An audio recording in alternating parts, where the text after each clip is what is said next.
galera, eu sou a Rafa Araújo e você está assistindo Se Liga na Câmara, o programa que te apresenta a Câmara Municipal e mostra como tudo funciona por aqui. E hoje, um assunto que está super em alta, a famosa CPI. Você sabe o que é e, principalmente, o que faz uma comissão parlamentar de inquérito? E quem vai ajudar a descomplicar esse assunto hoje é o professor Pedro Castelo Branco e a estudante Gabriela Quirino. Meu nome é Pedro Vilas Boas Castelo Branco, eu sou professor do Instituto de Estudos Sociais e Políticos da Universidade do Estado do Rio de Janeiro e fui desafiado pela Rio TV Câmara a falar sobre a Assembleia dos Vereadores. Meu nome é Gabriela Quirino, eu tenho 22 anos e eu sou estudante de Relações Internacionais da IBMR. O que é uma CPI?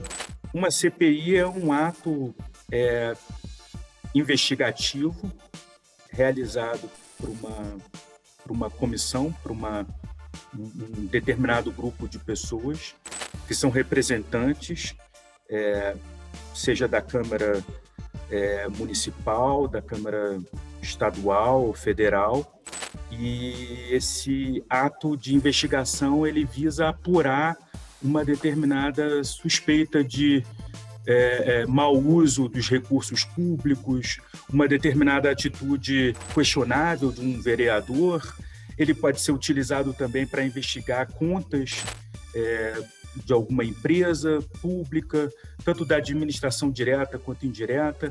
Ela tem um caráter sempre provisório, ela não pode durar muito, ela opera de forma extraordinária e ela tem essa função de investigar. Em geral, a gente presta muita atenção na função de produção das leis, né? A função do vereador, do deputado, é a função de criação de leis.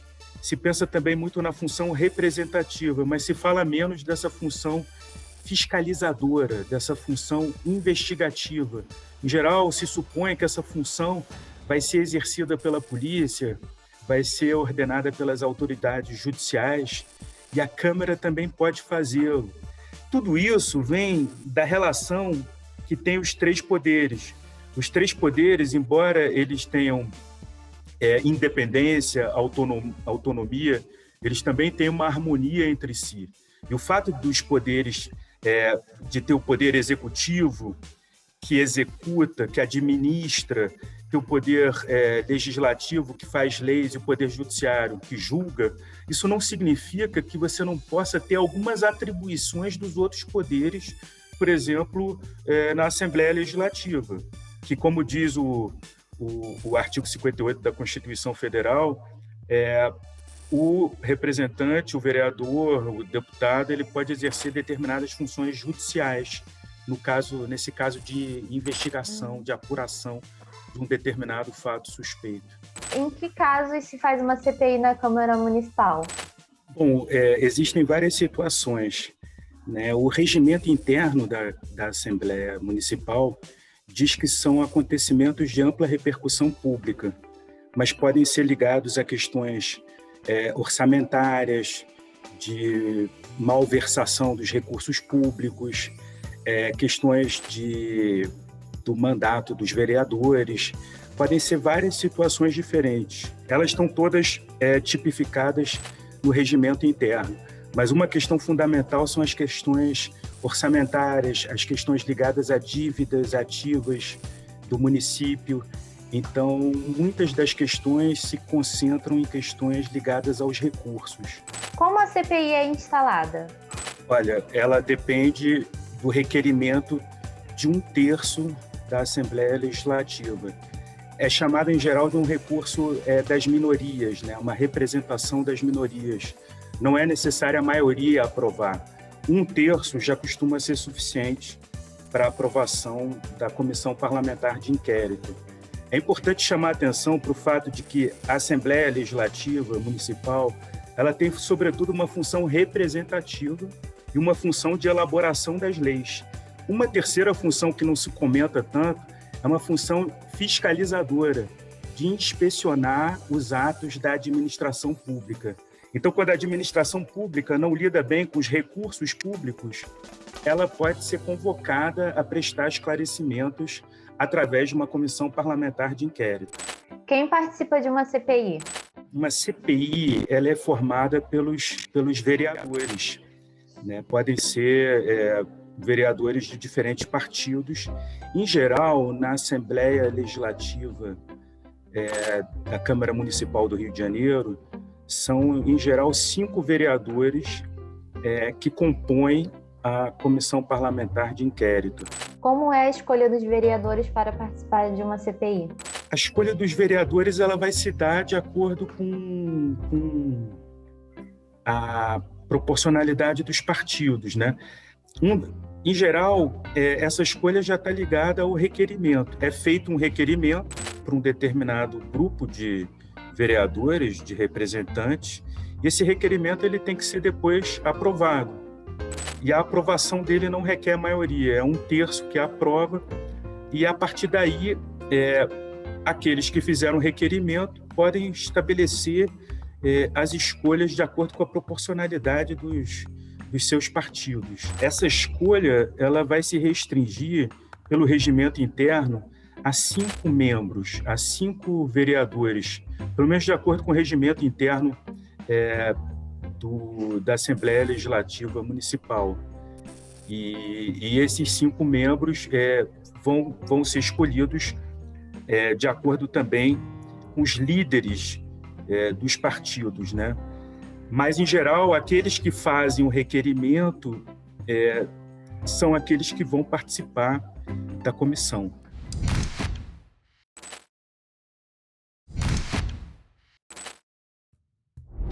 E o Se Liga na Câmara tá de volta e agora eu quero te fazer um convite.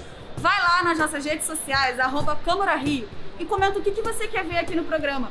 Quais são as suas dúvidas relacionadas à Câmara do Rio? A gente vai responder aqui no programa. E agora você continua com a conversa entre a Gabriela e o Pedro. As pessoas podem participar da CPI?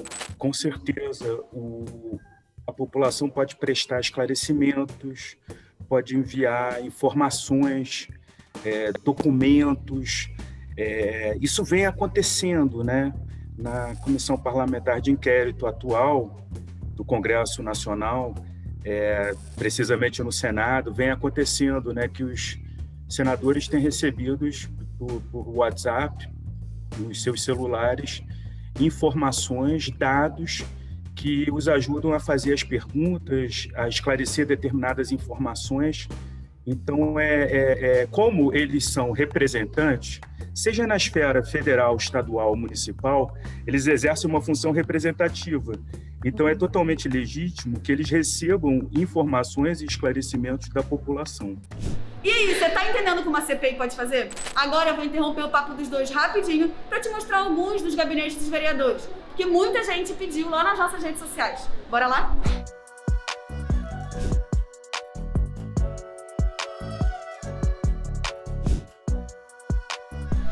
E agora a gente está aqui para conhecer o gabinete do vereador Dr. Marcos Paulo. Como vocês podem ver, os funcionários do vereador estão aqui trabalhando agora. Esse aqui é o ambiente. Vou dar uma voltinha aqui. O vereador também está aqui trabalhando agora. Essa é a sala dele. Vamos conhecer mais um gabinete? Vem comigo.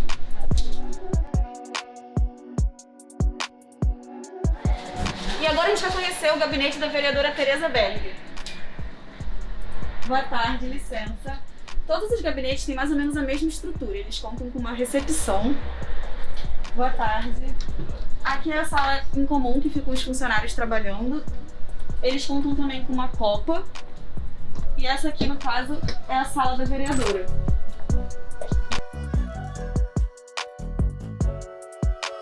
E para matar a curiosidade de vocês, eu tô chegando agora em mais um gabinete. Peraí.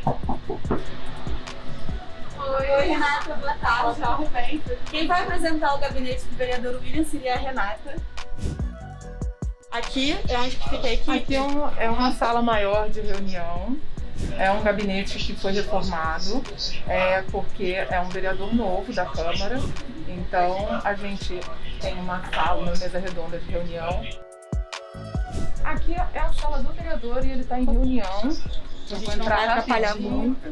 Essa vereadora a gente está mostrando as instalações da Câmara. Vamos lá, mas a gente não vai atrapalhar muito. Não, pode entrar, tá bom? Não, tá bom, obrigada, vereador. Com a pandemia, a gente está com a equipe reduzida em funcionamento de escala. E, bom, o gabinete aberto para toda a população. Quem vai apresentar pra gente o gabinete do vereador João Mendes é a Denise. Prazer, Denise, tudo bem? Esse aqui é o nosso gabinete que está sempre aberto para atendimento. A dona Vera, assessora do vereador, fica aqui na recepção fazendo atendimento. Aqui são todos assessores, alguns assessores do vereador, né? Seu Zé Paulo, o Wagner, o Davi, a dona Vilma. Aqui é a sala do nosso chefe de gabinete, mas hoje está aqui o assessor Wilson, tá? Essa aqui é a minha sala, tá?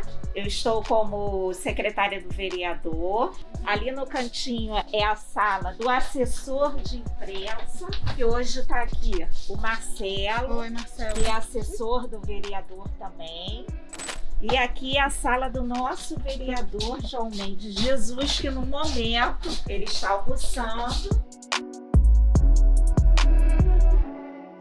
Denise, obrigada por receber a gente aqui. Nós é que agradecemos a TV Câmara nessa oportunidade de estar aqui visitando, conhecendo como é o gabinete de um vereador, de um parlamentar. E agora vamos aprender mais um pouquinho sobre as CPIs. A CPI pode prender alguém? De acordo com a jurisprudência do STF, das decisões que vêm sendo tomadas pelo Supremo Tribunal Federal, é possível que deputados, vereadores autorizem a prisão em caso de flagrante. Se houver uma situação de um flagrante, é possível sim que se prenda, no caso, a testemunha que presta um falso esclarecimento. Não é qualquer tipo de prisão, porque, embora eles possam exercer determinadas funções que são próprias de autoridades judiciais, dos juízes, ou até das polícias judiciárias, da Polícia Civil ou Federal, não são todas as espécies de prisão, porque temos diferentes tipos de prisão no nosso ordenamento jurídico. Pode ser a prisão temporária, pode ser a prisão preventiva, e no caso está se falando da prisão em flagrante. A prisão em flagrante é aquela que ocorre no momento ou que ocorre logo depois de determinada situação. E essa prisão em flagrante, ela costuma ocorrer, no caso da Comissão Parlamentar de Inquérito, quando falsas informações são prestadas ou quando alguém costuma a obstruir, a atrapalhar os trabalhos da CPI, a tentar impedir que a CPI exerça suas funções. É importante esclarecer, e isso vem gerando, vem suscitando algumas dúvidas, que não o investigado, por exemplo, se houver, porque a CPI pode escutar aquelas pessoas que já foram indiciadas no determinado inquérito. Então, se essas pessoas forem indiciadas, elas não podem prestar determinadas informações que as autoincriminem, que produza provas contra elas mesmas. Então, nesse caso, a pessoa não é obrigada a falar a verdade, porque ela pode se autoincriminar porque já tem um processo, um inquérito, precisamente, correndo contra ela. Então, só a testemunha que prestar falso esclarecimento, naquele momento em que ela presta o falso esclarecimento, que é o momento do flagrante, é possível que o presidente da Assembleia Legislativa, seja da federal, seja estadual, municipal, ordene a prisão em flagrante. Um ponto também importante nesse caso, porque isso suscita muita dúvida, é que, de acordo com o Código de Processo Penal brasileiro, qualquer cidadã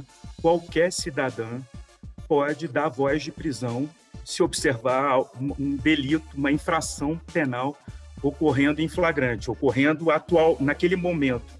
Mas isso pressupõe que, quando o Ministério Público, que exerce a função de acusação, que oferece denúncia, exerce a função punitiva, acusatória, quando ele exerce essa função, ele representa toda a sociedade. Ele está, teoricamente, protegendo toda a sociedade de uma infração que põe em risco a tranquilidade, a paz, a ordem pública. Qual o resultado final de uma CPI? A CPI, em geral, ela pode ter dois resultados diferentes, né? Quer dizer, ela pode não resultar em nada. E aí temos o chavão, a frase lugar comum, ela pode terminar em pizza. A gente escutou já muitas vezes ao longo da história dizer a CPI vai terminar em pizza, ou aquela CPI terminou em pizza. Mas o fato é que a finalidade da CPI, que é uma finalidade de fiscalizar, investigar e apurar fatos relevantes, ela não tá dissociada da função legislativa dos vereadores. Os vereadores, eles podem entender que a partir de uma determinada CPI é necessário criar uma lei. Uma proposta de lei é encaminhada à mesa diretora e esse é um resultado importante de uma CPI. Ela produziu uma determinada lei, né, em razão dos fatos que foram colhidos em relação das informações que foram prestadas. Pode-se criar uma determinada lei para aprimorar o funcionamento da administração pública. Esse é um resultado importante. Outro resultado é que, se houver a constatação de que houve alguma infração penal ou uma infração civil, a CPI ela produz um relatório. Nesse relatório, ela vai fazer uma espécie de síntese, vai informar tudo o que aconteceu, descrever a prática do delito, da infração penal que ocorreu e vai encaminhar esse relatório ao Ministério Público. O Ministério Público, então, se encarrega de examinar esse relatório e se ele perceber que há uma infração cometida que está tipificada no Código Penal, que há materialidade, que há os requisitos necessários, o Ministério Público, então, pode vir a oferecer denúncia. E aí, se a denúncia é aceita pelo juiz, isso vira um processo. Mas houve uma série de CPIs muito importantes que tiveram ampla repercussão nacional e geraram relatórios e geraram também determinadas leis. Então, nesse caso, por exemplo, que vem chamando muito a atenção da CPI da Covid, que está correndo no Senado, é possível que, além que um relatório certamente vai sair, mas é possível que saia também alguma produção legislativa, que se produza alguma lei, né, que se julgue importante, para acelerar, sei lá, talvez o processo de vacinação. Então, esse é um resultado muito importante. Não só o resultado do ponto de vista que pode vir a gerar uma responsabilidade criminal ou civil, mas o resultado da elaboração de uma lei. E o Se Liga na Câmara de hoje fica por aqui. E semana que vem a gente volta para conversar um pouco mais sobre o Poder Legislativo e eu te apresentar um outro cantinho da Câmara. Tchau!